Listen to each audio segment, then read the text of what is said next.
All right, so this week we have an unboxing. Recognize that symbol?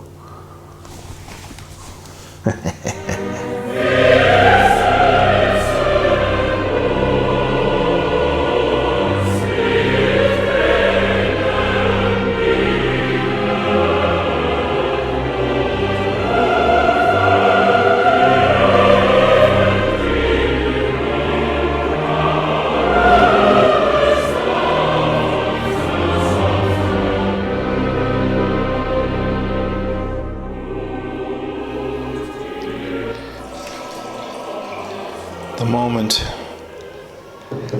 you come back from your AD with a brand new Rolex, first you have to have a drink. Cheers. Some ADs I've heard in the United States in particular actually offer you a glass of scotch or champagne while you're there.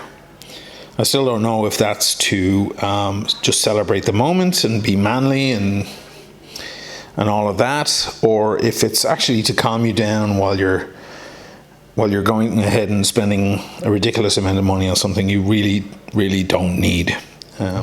Maybe it's a bit of both, but it's a brilliant idea. And unfortunately, I'm in northern Italy. The ADs are much more austere. They're much more business-like. They're like bank managers or something. In fact, the ADs here are like vaults when you walk into them. It's very high security. There's a guy with a gun on the outside. There's a guy with a gun on the inside. It's pretty crazy stuff. And they don't go out of their way to kind of decorate the inside of their stores. It's basically, you feel like you're walking into a bank. The beautiful Rolex bag. They did ask me if I wanted an anonymous bag, because clearly when you're walking out of a Rolex AD, I mean, all they have in this store is Rolex, Patek, Tudor, of course, which is the son of Rolex, and Panerai. That's all they have, and some crazy ass jewelry. So if you walk out of the store with a bag in your hand, especially when it says that on it, you are a target, my friend. You could be followed home, followed down the street. The first time I actually bought from them, I did actually take an anonymous bag. I was quite nervous, actually. It was a much more expensive watch than this, and they gave me a shopping bag like from a supermarket. It was really clever. They know what they're doing, these guys. So here we go.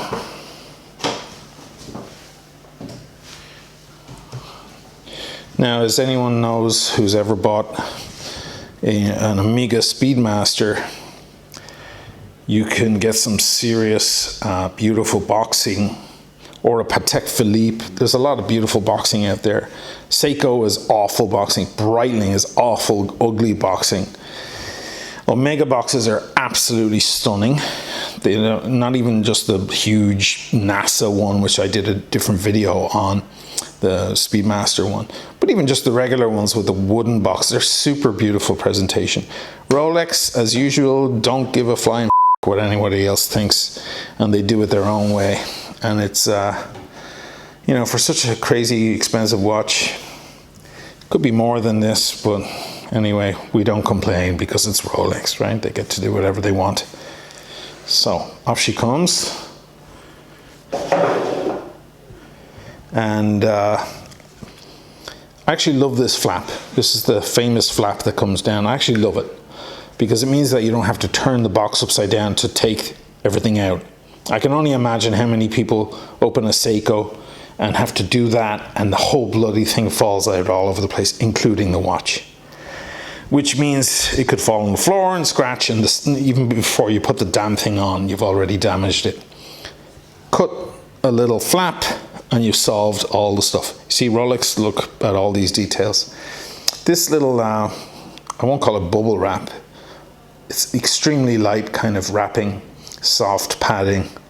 That's how you know it's a real brand new box. I've only ever seen this from the AD. When you see that, you know this is a brand new watch from the AD. You don't, when you buy one grey market, and I have bought several grey market, you don't get this. This is beautiful and brand new, shiny stuff. And there we are. There's the classic Rolex box in the ugly green. We kind of love it for its ugliness. And I'll just stop beating around the bush and get straight to it. Ladies and gentlemen, I present to you the Rolex Explorer 1, reference 214270. This one is also referred to as the Mark II, the 214270 Mark II, and I'll get into the details why just later in this video. But for the moment, there's the watch. It's on the classic padding thing, which kind of releases. I don't know of any other padding that's as nice as this. This is a really nice padding. And even in the beautiful Omega boxes, they haven't even thought of this detail. It is an important detail when you're kind of putting the watch away. And then you have, of course, the flap. Some of the smaller boxes don't have a flap. They have just a cutaway where you put the cards in. This has a flap that opens up. It's all in lovely kind of leather suede. There's your card, very important. They do insist on putting your name on the card in the AD. I made a mistake of having my full name put on this card, which kind of annoys me a little bit, because if I sell the watch in years to come, someone can look me up and Google me and annoy me if they want, or just be curious, morbid curiosity of people, like, who bought this watch? Me. Then you have all your booklets and stuff, and under there I have my receipt from the AD, which I'm not going to show you, obviously. And yeah, of course, your tag, superlative chronometer status. This has the 3132 movement, which is the model previous to it had, the Mark I, if you will, the pre-2016. Excellent movement. But I'll get into the details of the differences between it and the one that looks just like it, but isn't the same. In just a minute, I'll go get some gloves. All right, so here she is. The Explorer 1, 214270.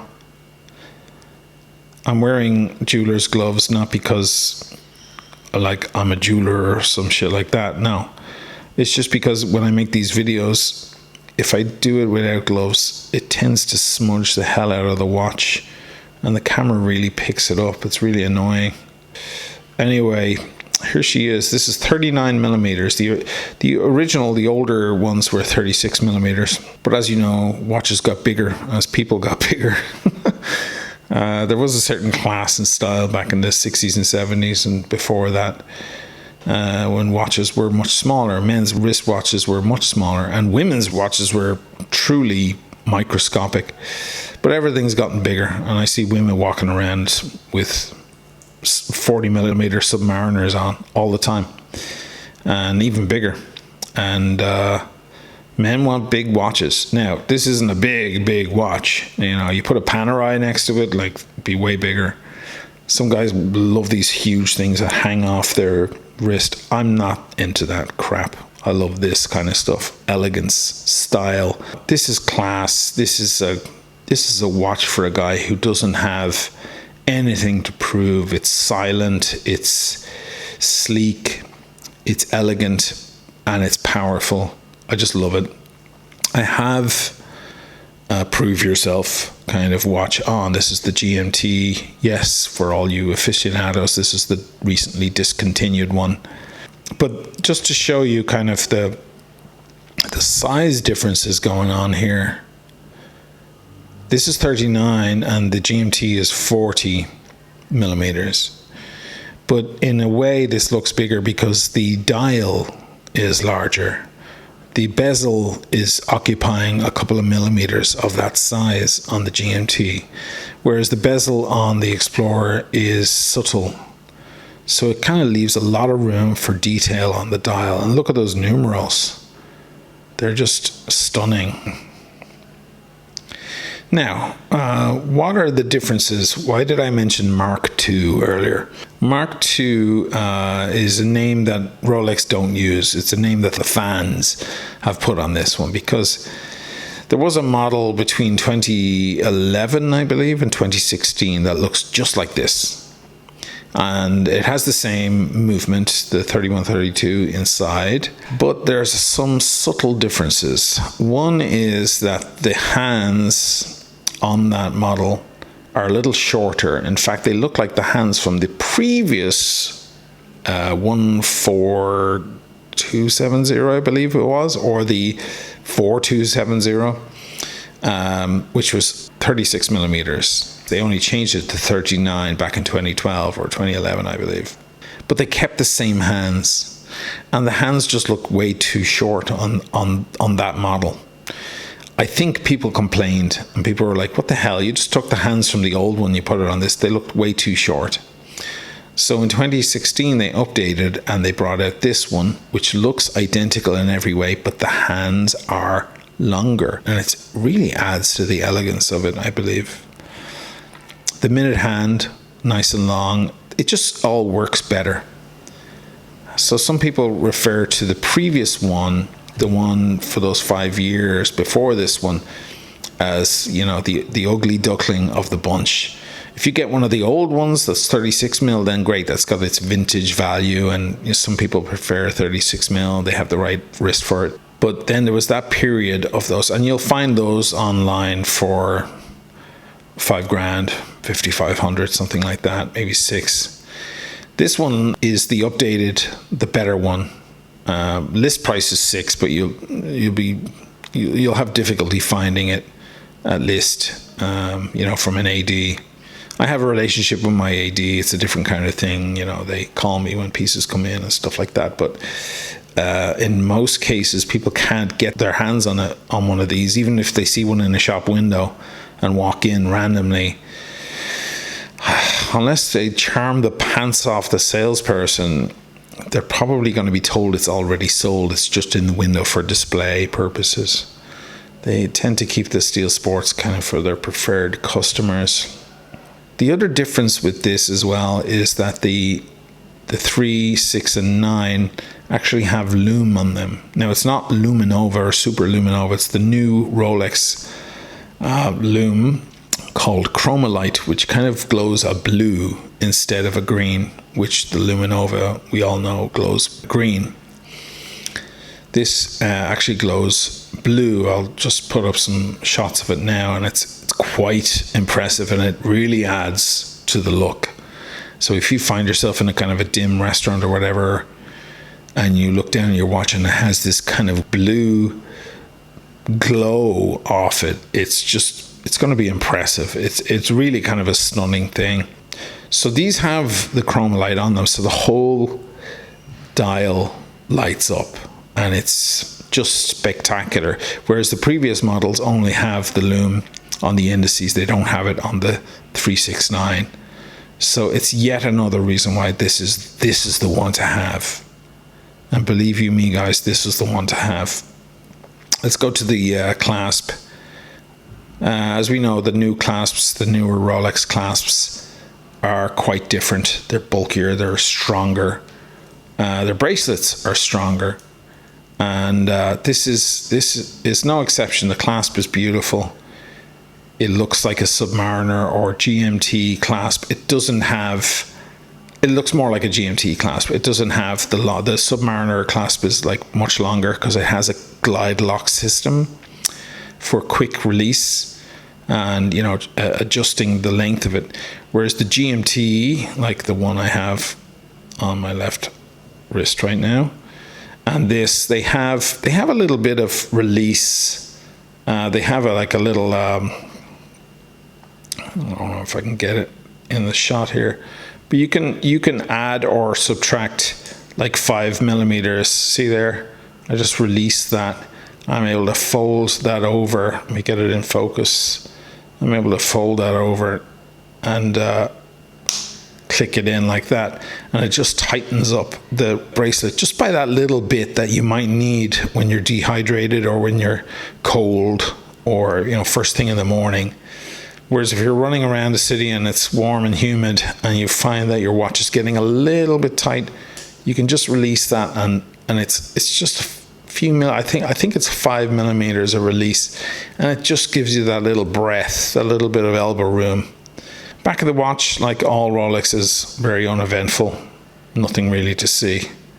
Everything else pretty standard Rolex, beautiful finish. This one is 904L steel, so it does have a kind of a glare off it that other steel does not. 316 steel is, I believe, stronger and more resilient to scratching, but it just doesn't look as pretty as this steel. It's all brushed on the bracelet, which proves that it's kind of a sporty watch. Whereas you'll see, like with the GMT, this is one of the reasons I wore the GMT for this video, it has kind of high gloss center links, which are, it kind of looks more expensive or something. I don't know. It looks more like jewelry, but people complain because they pick up smudges, as you can see, and they pick up micro scratches very easily. Whereas the brushed finish is kind of already scratched in a kind of a nice way, so small scratches kind of don't show up as easily. It's also way easier to kind of buff out those scratches. I've seen videos of guys just taking like a sponge. It's crazy, but they come out. And it has solid end links, which the previous models, the one just previous to it had, of course, as well. But the old models, the old pre-2010 models, don't have solid end links. I will say the crown, this thing is waterproof, or water resistant. Nothing is truly waterproof, but water resistant to, I believe it's 100 meters, which is pretty cool for a watch like this. And it has that release thing where you unwind, you unlock the crown, and then it pops out, and then you can wind it and set the time. So it's not like you dig your nail under here like you would on a Speedmaster or on a Datejust or whatever, and you pop it out and then do what you got to do, and then pop it back in and then wind it whenever you want. This thing will not wind. This will not turn. This is watertight. It's locked. So you've got to unscrew it and unlock it, just like you do on the GMTs and on the Submariners, etc. Now, the history, of course, everybody knows. This thing originally went to the top of Everest. It kind of has a history in sports and exploration. So the name isn't really, it's not by chance. It's the kind of guy who explores the world, doesn't dive to the bottom of the ocean because that would be the Submariner guy, and doesn't fly a plane and need to be in different time zones all the time because that would be the GMT guy. But this guy is a guy who's going to walk across the desert, or he's going to climb a mountain, or cross a snowy area, or something like that. It's tough, but it's a little understated. It's not loud. It's not heavy. That's another thing I must say. It's not a heavy watch. It feels quite light for a Rolex. So with the GMT, as you can see, and the GMT is quite often mistaken for the Submariner because they're very similar looking watches. They're not the same, but they are similar. But this is heavier. There's a lot more thickness to it, if you want to compare there. And it's just a bulkier, more aggressive looking, bulldog of a watch. And forget it, with Submariner, it's even more bulldogish. It's a tool watch. If you're looking for something that has a little bit of this bulk and strength to it, but has also the elegance of this, you might want to go for the Yachtmaster, which is probably my favorite Rolex watch, and I'll do a video on that one. Also, I will say that the Yachtmaster has this kind of curvature on the side. It's kind of a more elegant curvature on the side. If I show you the side of the GMT, this looks just like the Submariner. Let me buff it out there. That's the great thing about gloves. You kind of basically have a cloth on your finger. The side of the GMT is super tool looking, and so is the Submariner. It looks just like this, kind of has a flat toolish look, whereas this has elegance and grace. And honestly, from the side, it really reminds me of the Yachtmaster 40, which is definitely my favorite watch in the world. Sapphire crystal, of course, it's dead flat. And of course, no Cyclops, because there's no date function on this watch. So again, it's got simplicity and class. So I'll put it on just to show you. Now I have a 7.5 plus wrist. I have a big wrist. It's not fat. Some guys have a weight issue and that's why their wrist is big. I'm a bigger guy. So, if you're overweight, you can lose a little weight and then put a watch on. If your aesthetics matter to you, you can figure that out. But some guys are just born with a skinny wrist and there's nothing they can do. So they have to look for a 36 mil or a 38 mil or whatever. I, unfortunately, 40 is about as small as I can go without it looking kind of puny and too feminine. But this is 39 and it actually, I think it sits really, really well. How about that?